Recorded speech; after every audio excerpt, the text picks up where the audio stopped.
processional by the faculty and administration.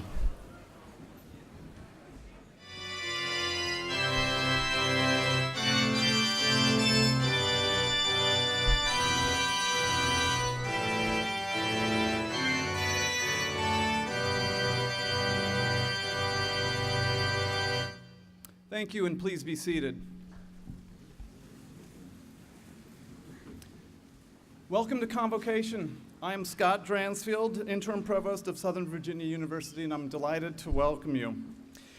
I would like to acknowledge on the stand with me President Reed Wilcox, Chairman of the Board of Directors Dane McBride, Hugh Redd, Vice Chair, President Jeremy John, he's ambitious. Professor Jeremy John, recently appointed as Associate Provost. And again, welcome. We've been looking forward to this and looking forward to welcoming you here to the academic year. We'll begin our convocation by enjoying a performance by Rachel Northcott, after which Ammon Milligan, your student body president, will offer an invocation.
Thank you, Rachel. That was exquisite. And thank you, President Milligan, for your prayer. For those of you who are new, Convocation is one of Southern Virginia's distinct traditions, serving as a formal gathering which recognizes the beginning of the academic year. As such, we are eager to greet you, pledge our support to you, and wish you luck. We will thus begin with a few words from our president, Reed Wilcox, And he will be followed by our Associate Provost, Professor John, who was recently appointed in that position.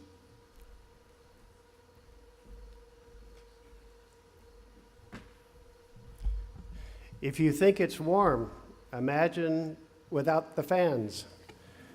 It's wonderful to be here with you. This is, as Scott said, this is Convocation. Convocation. Con means together. Vocation is calling together. So I'd like you to think about what your calling is. Now, we'll come back. This is a special place. It's a special place because it's been consecrated by a lot of sacrifice and a lot of service and a lot of commitment and a lot of changes in people's lives. And special places are valuable. Jesus talked about a valuable place. Let me read to you from Matthew 13. The kingdom of heaven is like unto a treasure hid in a field. And when a man hath found it, and for joy thereof, he goeth and selleth all that he hath, and buyeth the field. And again, the kingdom of heaven is like unto a merchant man seeking goodly pearls, who, when he had found one pearl of great price, he went, and he sold all that he had, and bought it. I don't think the point is that the pearl was expensive. I think the point is what it was worth and what he paid for it. It was worth everything. In its own way, this school, this place where we are, is a pearl of great price. And it will be worth what you pay for it. I believe a metaphor for this school is a ladder. This is a ladder to opportunity. It's opportunity to become the very best person you can be. And I think here you can go as high as you want. You can go anywhere from here, and you can do anything. It will help you reach your destiny. Alfred Lord Tennyson wrote about a ladder. This is an epic poem called The Ladder of St. Augustine. And he talked about a ladder like this one. He said, "The heights by great men and women, the heights by great men reached and kept were not attained by sudden flight. But they, while their companions slept, were toiling upward in the night." You know what he's talking about here. Now, in addition to being a special place, this is a special time. Last year we completed the 20th year, successful year of operation of this university. You who have been here before will recognize that the campus is dressing up. It's dressing up for you. This is an important year. This is the largest faculty we've ever had. This is the largest student body we've ever had. And we're going to commemorate this special 20th year occasion next week. So a week from today, there will be scores of special visitors from all over the country who will be here to join with us here next Friday afternoon. These will include, among others, Dr. Nasser Siabi, who is a British subject born in Persia, who is a visionary pioneer in educational technology, who has been effectively knighted by the Queen. He holds the Order of the British Empire. And there will be 3 men called by the prophet who will be here by assignment. of the church, Elder Michael Dudley of the 70 and his wife, Sister Dudley. Elder Randall K. Bennett of the First Quorum of 70 and Sister Bennett. And Elder Ronald Rasband of the Quorum of the 12 and Sister Rasband.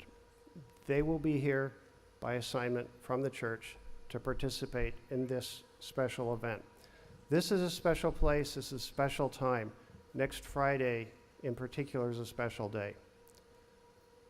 So I would like to invite all of you and all of us to prepare ourselves this coming week, because we will have a prophet, seer, and revelator here, standing here with us.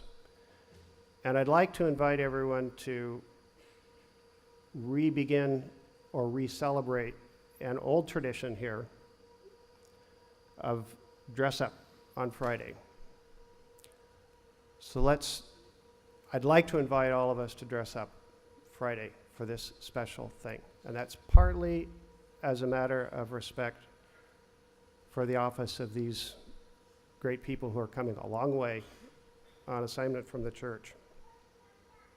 So we're very happy you're here. It's a wonderful time to be here, and I look forward to hearing from Dr. John and Dr. Dransfield. Thank you.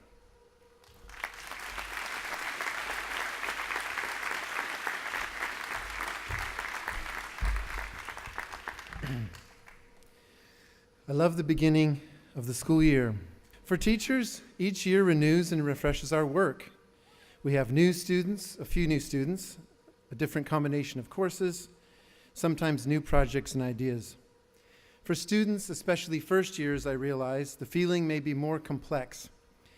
There's the excitement, but also some anxiety. In your first 2 weeks, you hear a lot about what is expected of you. I mean, the syllabi alone, 14 weeks of requirements condensed into 4 pages. In many ways, this is a big part of education in general, telling us what our world expects of us. A boy or a girl is born free, and then they go to school. That's not all bad, in my opinion. But right now I want to talk about another part of our education. It may not be the first thing we feel when we think of school, but it's an essential part of what education is designed to be at Southern Virginia University. Our education should not be only about what society expects of us, but about the best of what it can offer us. In short, it should show us things that we can truly love. There's a great word that I hear Professor Eric Hansen has used in recruiting. The word is amateur. Amateur might sound like something shabby to many people today. Its opposite is professional, someone who's fully competent. But the plain meaning of an amateur is a person who does something not because it's their job, they do it out of love. That's what the root of the word means, someone who loves. Amateurs may not have an advanced degree in what they love. Maybe they didn't major in what they love. But then again, maybe they love it at least as much as the professional. Maybe they're an accountant, but they've stood in front of Vermeer's painting, The Woman Holding a Balance, and they've stood there with more pure imagination and admiration than half the Vermeer scholars out there. Amateurs could not stop doing, or they could stop doing what they love at any time. They don't need to impress anyone with their knowledge. They've discovered a precious thing that will always be theirs. A great education does not just make us into professionals, though that is very important too, but also into amateurs. In graduate school, I had this excellent Arabic teacher. He was born in China and grew up in Egypt. He told me about one of his students' mother, and this mother she expressed some worry about her daughter taking Arabic. She was worried her daughter would read the Quran and then she would be converted to Islam. That was that. Now, my teacher thought this was a really silly worry to have. How could a book change you just by reading it? But I think that mother's worry, I think I agree with it, at least in part, maybe only in part.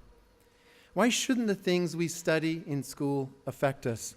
Why shouldn't they have the power to change our lives? In my first year in college, 20 years ago, on this very campus, mostly in my dorm room in Roby Hall, I became a huge fan of Virgil's Aeneid. the gritty hero, the coolest queen I'd ever read about, the good guys from the Trojan War, they're finally getting a win. But as I went beyond my fanboy devotion to this exciting story, I realized that it was the most powerful portrayal that I'd ever read of what it means to feel and to be responsible for other people, and what it means to be afraid of letting them down. As a 15-year-old, I could have slept through anything if it was too early in the day. No alarm clock, phone call, or call for breakfast would make me budge. But as a 21-year-old Elders Quorum president in my student ward, I found it impossible to let the phone ring any time of day or night. So I guess I identified with the hero Aeneas in my tiny way. And from this really old book, I understood what was beautiful and real about that experience. So I'd say about these things we experience in our education, let's not worry about being converted. Let's worry about not being converted. Or in other words, let's worry that we won't be changed in some profound way by the good and the true things we encounter in our education. Last year, New York Times columnist David Brooks gave a speech at WNL that I was able to attend with some of my students. It was about college education, and in it he argued that, quote, college should foster transcendent experiences. If a student spends 4 years in regular and concentrated contact with beauty, and Brooks gives examples like literature, music, the natural world, being engaged in service to others, and religious devotion. If we are continually in contact with these things, he continues, there's a good chance something transcendent will happen. To lead a full future life, he goes on, students have to find new things to love, a field of interest, an activity, a spouse, a community, a philosophy, a faith. College is about exposing students to many things and creating the kind of atmosphere that helps them fall in lifelong love with a few of these things. Of course, we can become infatuated with anything. We could pick any number of things and get obsessed. But only a few really inspire and deserve enduring devotion and commitment. One paradox of love is that its objects are not just what we happen to prefer, what we like, but they're the things that draw us to themselves. They're the things that really call to us and demand our attention and dedication if we are open to them. In Plato's dialogue on love, the Symposium, Socrates says that a wise woman, Diotima, taught him that someone who would approach love properly must begin as a child. This person must begin by being impressed with physical beauty and then by moral or spiritual beauty, first in good people, next in good customs and laws. Finally, she says, he would end by contemplating a vast sea of beauty, and he would give birth to sublime words and sentiments until he gets a glimpse of the divine. For Diotima, the secret about love was that the things that are capable of being really loved are the same things that bring us along to what is better, higher, and truer. Many students in college fixate on programs and requirements, possibly neglecting what makes us really valuable to other people, that is, skills and capacities. For example, a second language, the ability to work with numbers, the ability to write and speak clearly, artistic taste and design, a skill for understanding and making arguments, solving problems, and working with other people. You have 4 years in college, and you should make sure you get some of these skills and capacities that make us valuable to others. But I think even more of us neglect, maybe all of us to some degree, what makes us valuable to ourselves. To do this, we should get to know things that bring us joy because they are worthy of true love. To learn to dance, to learn to sing, or act in a play, or to learn to run, or to run faster. To learn astronomy, Victorian literature, Chinese philosophy, or comparative politics. As it says in the 1996 College Catalog of Southern Virginia College, this education is that form of instruction appropriate to a free citizen and a free human being. In it, students learn that they are capable of acquiring skills and abilities while they are being introduced to activities that might enrich their whole lives. So when you think of us, your teachers, remember that we are not only giving you requirements. We are sharing things that are precious to us, things that we learned to love with youthful enthusiasm quite a few years ago. And years ago, we decided to spend our professional lives being amateurs and trying to make amateurs out of you too. Thank you.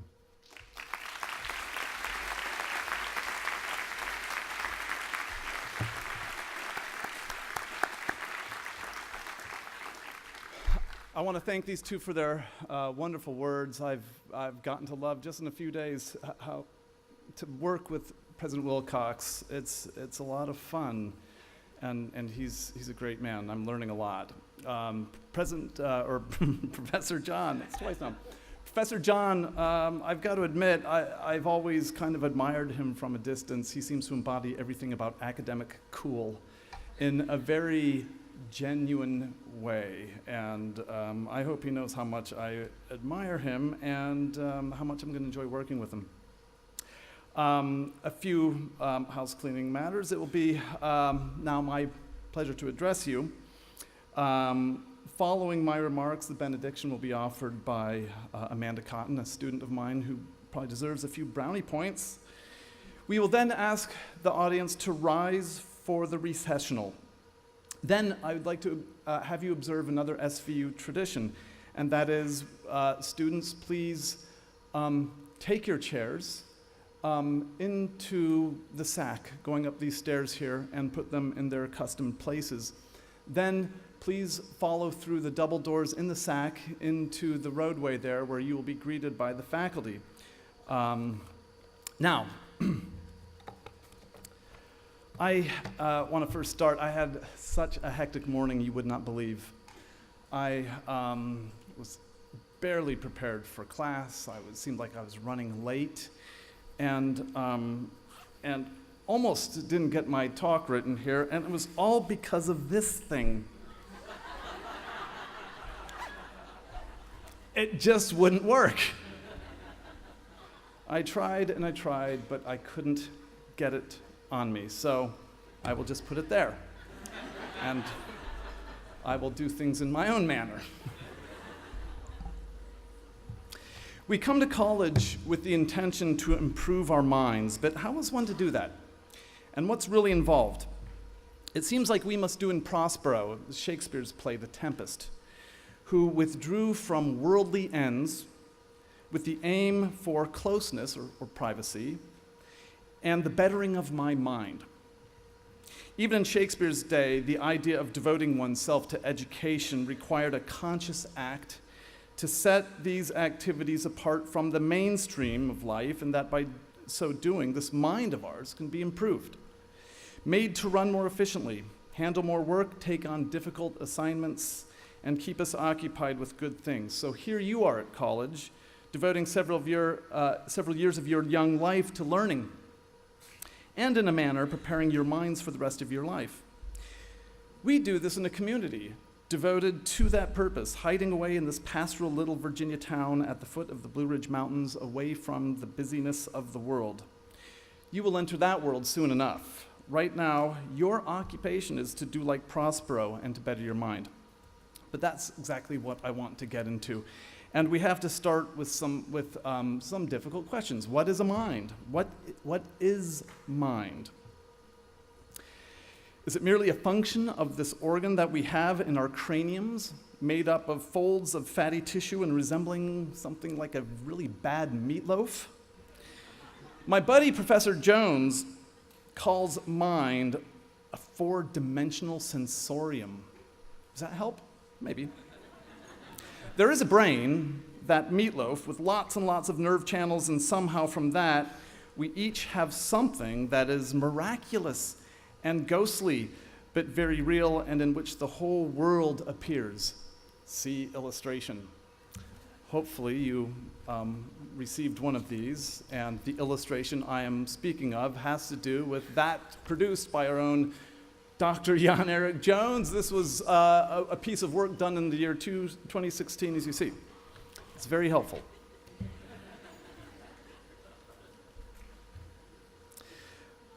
But how can we address mind directly and concretely, detecting its operations, since the phenomenon is somewhat elusive? At the same time, however we understand it, mind is indisputably present. I think, therefore, I possess the wherewithal to do it. And I am. Or I fish or something. But exactly where is it? Is it in here? Is it somewhere in here? Or anyway. If the mind's operations, including our consciousness, our spirituality, our internal and very private perceptions, our intimations, memories, daydreams, our reveries, were entirely contained in this organ and detected in a purely physical manner, we could probably understand the experience of mind entirely through neuroscience, which simply is not the case.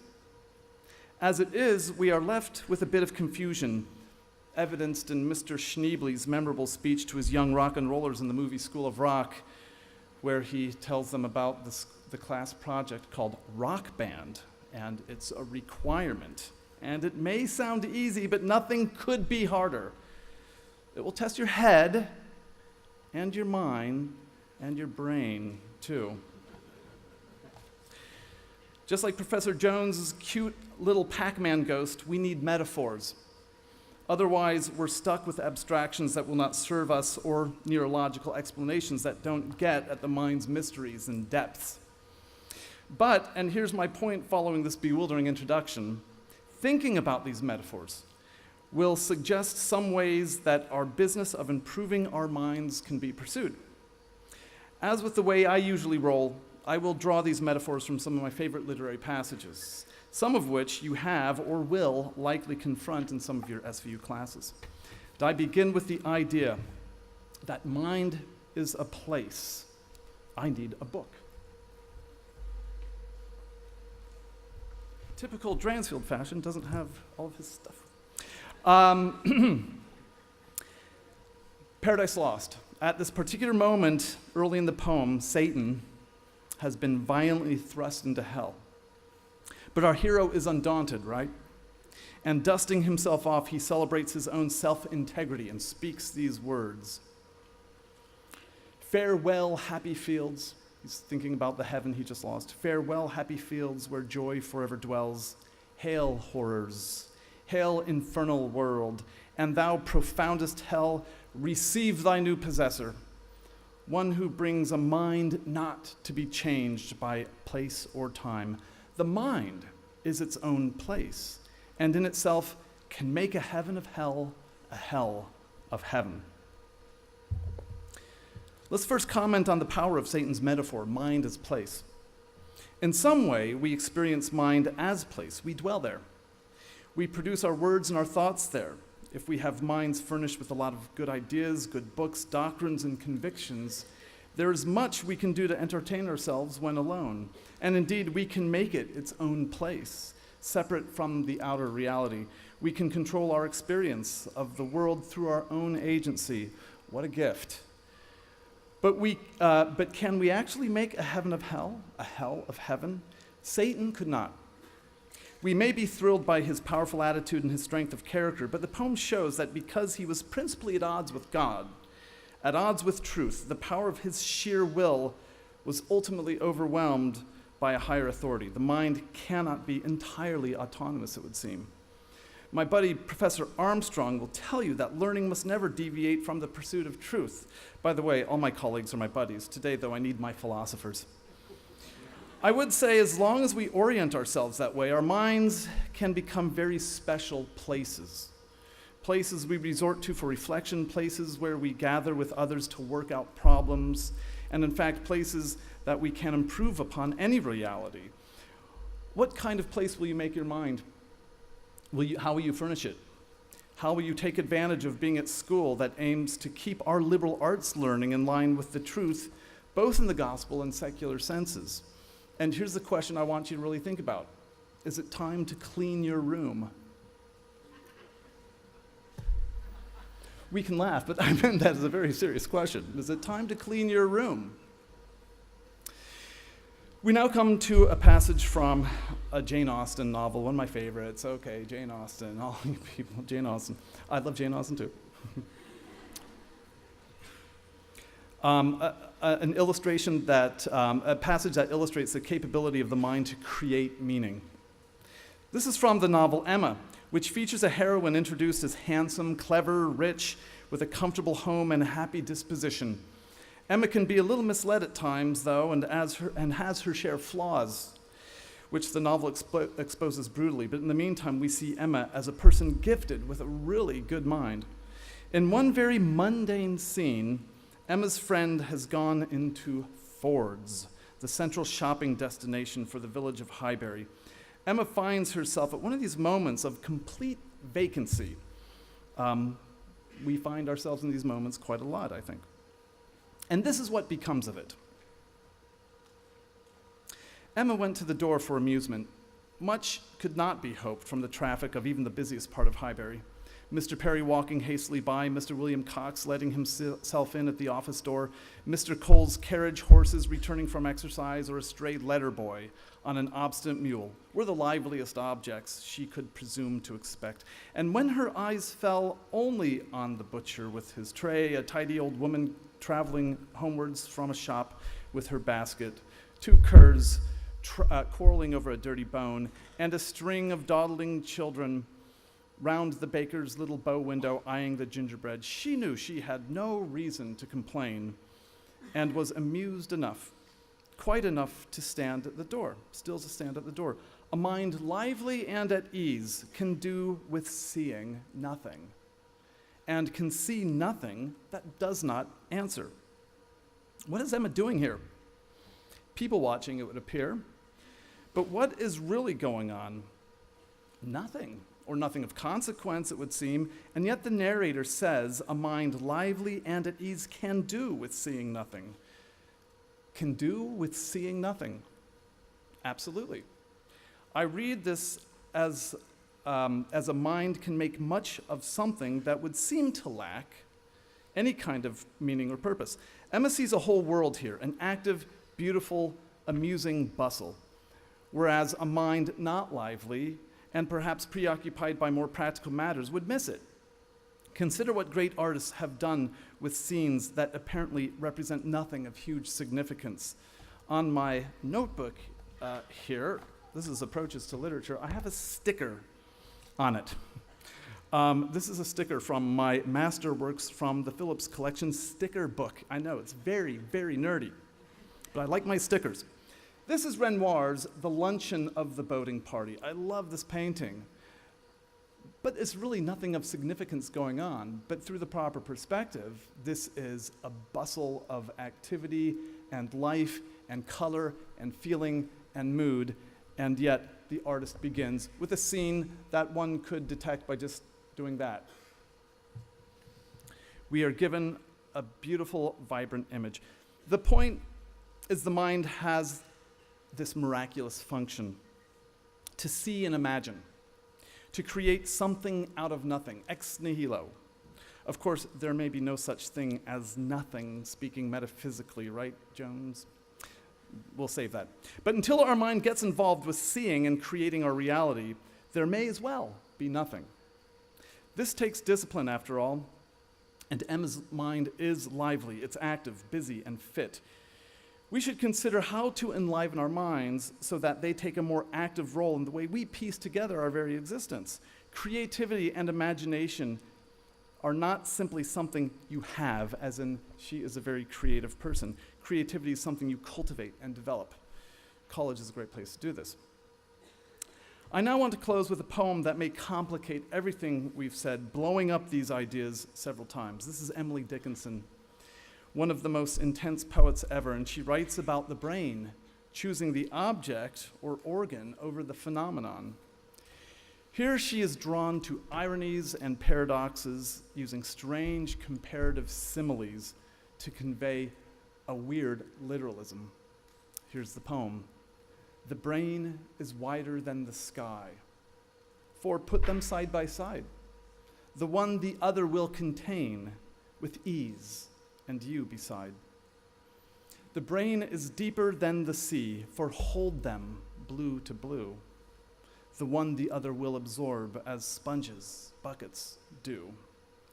The brain is just the weight of God, for heft them pound for pound, and they will differ, if they do, as syllable from sound. There's way too much to comment on. But the imaginative gist of the poem has to do with comparing the incomparable, the infinite, or the finite to the infinite. The poet uses the word brain when she really means something closer to mind, I believe, to underscore the strange miracle or sheer unlikelihood that a mere fleshy object can somehow contain heights and depths that are incomprehensible. The peculiar thing is, each stanza of the poem involves an empirical activity, juxtaposing, holding, and hefting, and all of these activities to determine finite matters. How deep, how heavy, in order to confirm statements that affirm the infinite capabilities of the mind. Using the senses of sight, observation, and finally weighing, the poem brings us to the strangest of comparisons. The brain is just the weight of God. I'm struck by the way the poet writes just the weight, which seems to imply exactitude, that the two are of the same weight. At the same time, the line suggests that the brain is almost there, as in just barely the weight of God. Those of you who've had a class of mine know, and we begin the class with where the wild things are, know how much I love the line in that book about Max's boat journey, almost over a year. And I see kind of something like this here. So, the brain and God, exactly, but not exactly. The stanza then invites us, heft them. Go ahead and see. It's written as a direct invitation, maybe a challenge, and seems strangely literal. First, the idea of hefting a brain, while it certainly can be done, is not something you simply reach for as if one can, like Igor and young Frankenstein, go to the brain depository and find just the right specimen, or the wrong, as the case may be. And of course, that's in my mind because of Gene Wilder's passing. By the way, how much does a brain weigh anyway? Anatomy teacher, Dr. Wallen, I'm guessing around 2 pounds. Just comparing it to the meatloaf I spoke of earlier, 2 pounds. But what will the endeavor of weighing a brain prove anyway, after all? What will that little bit of empirical data reveal? You may as well determine the weight of God. Now, we will find little difference in the weight between brain and God, the poem affirms. Again, ironical, the whole enterprise proves nothing. And I can't help but think that Emily Dickinson is spoofing the confident enthusiasm of the rise of scientific method in her century.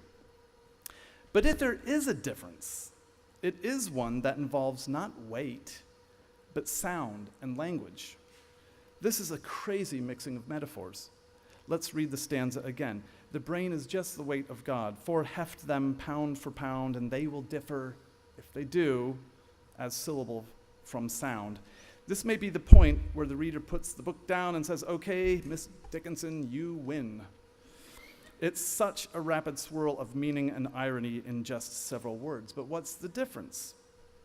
A syllable is a unit of sound recognizable in the formation of meaning, whereas sound is the endless continuum of possible audible experience. Syllable is made of sound, but sound is not necessarily syllable. Syllable is finite, determined, created, understood. I may also suggest that poets use syllables in the same way that musicians use notes as a further layer here. It is constructed out of material that is endless and infinite. I'll get to the point I want to make, otherwise I could go on and on entertaining possible readings of this poem. The poet testifies that we are godlike. We are made of the same stuff through which God created a world out of an infinite quantity of matter unorganized. A syllable that emerges out of the infinite matter of sound is the moment when God says, "Let there be light." Our minds, even while encased in frail and finite bodily existence, are of infinite potential. Our faith instructs us that the project of bettering our minds is an eternal project. As far as our mortal lives are concerned, our 70 years, to use a biblical formulation, the 4 years that you get at college are your best opportunity to get a jump on this exciting prospect. Thank you.